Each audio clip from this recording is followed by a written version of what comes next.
تو دوسرا نبی آ جاتا تھا۔ اسی طرح پے در پے انبیاء اور رسول چلے آ رہے تھے اور ہر دور میں یہ معاملہ تسلسل کے ساتھ چل رہا تھا۔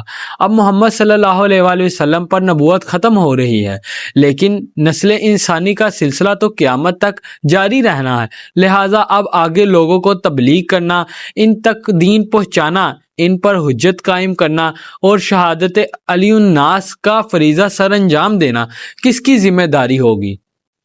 پہلے تو ہمیشہ یہی ہوتا رہا ہے کہ اللہ تعالیٰ کی طرف سے جبرائیل علیہ السلام وحی لائے اور نبی صلی اللہ علیہ وآلہ وسلم کے پاس آ گئے، نبی صلی اللہ علیہ وآلہ وسلم نے لوگوں کو سکھایا۔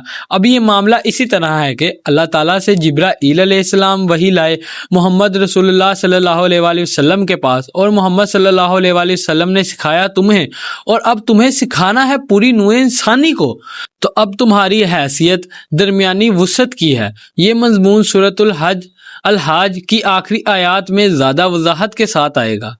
پھر آگے اللہ تعالیٰ کیا فرما رہے ہیں کہ اور نہیں مقرر کیا تھا ہم نے وہ قبلہ جس پر اے نبی صلی اللہ علیہ وآلہ وسلم آپ پہلے تھے، مگر یہ جاننے کے لیے، یہ ظاہر کرنے کے لیے کہ کون رسول اللہ صلی اللہ علیہ وآلہ وسلم کا اتباع کرتا ہے اور کون پھر جاتا ہے الٹے پاؤں۔ اب اس کا خلاصہ کر لیتے ہیں کہ یہاں اللہ تعالیٰ نے بیت المقدس کو قبلہ مقرر کرنے کی نسبت اپنی طرف کی ہے۔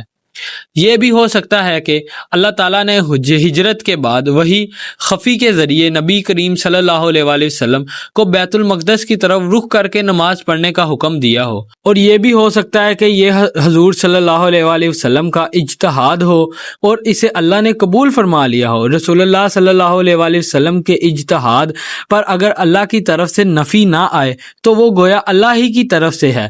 بیت المقدس کو قبلہ مقرر کیا جانا ایک امتحان قرار دیا گیا ہے کہ کون اتباع رسول کی روش پر گامزن رہتا ہے اور کون دین سے پھر جاتا ہے۔ اس آزمائش میں تمام مسلمان کامیاب رہے، اور ان میں سے کسی نے یہ نہیں کہا کہ ٹھیک ہے ہمارا قبلہ وہ تھا، اب آپ نے اپنا قبلہ بدل لیا ہے تو آپ کا راستہ اور ہے اور ہمارا راستہ اور ہے۔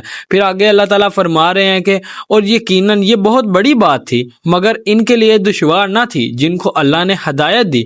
واقعہ یہ ہے کہ اتنی بڑی تبدیلی قبول کر لینا آسان بات تو نہیں ہے، یہ بڑا احساس مسئلہ ہوتا ہے۔ پھر آگے اللہ تعالیٰ فرما رہے ہیں کہ وَمَا كَانَ اللَّهُ لِيُضِيعَ إِيمَانَكُمْ، اور اللہ ہرگز تمہارے ایمان کو ضائع کرنے والا نہیں ہے۔ ایمان سے یہاں مراد نماز ہے جسے دین کا ستون قرار دیا گیا ہے۔ یہ بات اس تشویش کے جواب میں فرمائی گئی جو بعض مسلمانوں کو لاحق ہو گئی تھی کہ ہماری ان نمازوں کا کیا بنے گا جو ہم نے 16 مہینے بیت المقدس کی طرف رخ کر کے پڑھی ہیں۔ مسلمان تو رسول اللہ صلی اللہ علیہ وآلہ وسلم کے حکم کا پابند ہے۔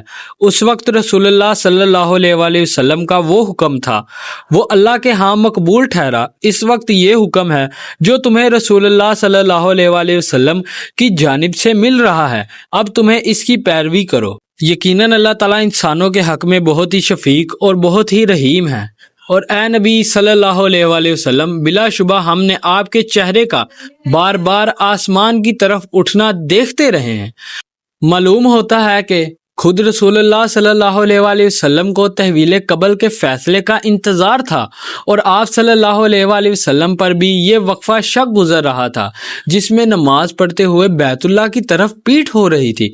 چنانچہ آپ کی نگاہیں بار بار آسمان کی طرف اٹھتی تھیں کہ کب جبرائیل امین تحویل قبل کا حکم لے کر نازل ہوں۔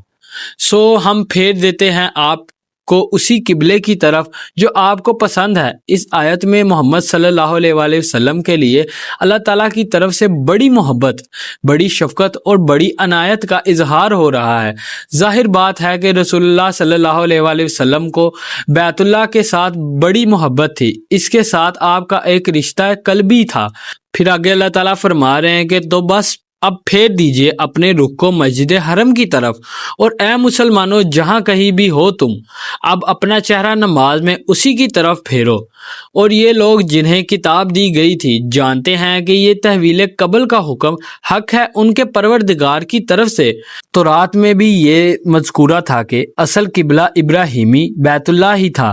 بیت المقدس کو تو حضرت ابراہیم علیہ السلام کے 1000 سال بعد حضرت سلیمان علیہ السلام نے تعمیر کیا تھا۔ پھر آگے اللہ تعالیٰ فرما رہے ہیں کہ اور اللہ غافل نہیں ہے اس سے جو وہ کر رہے ہیں۔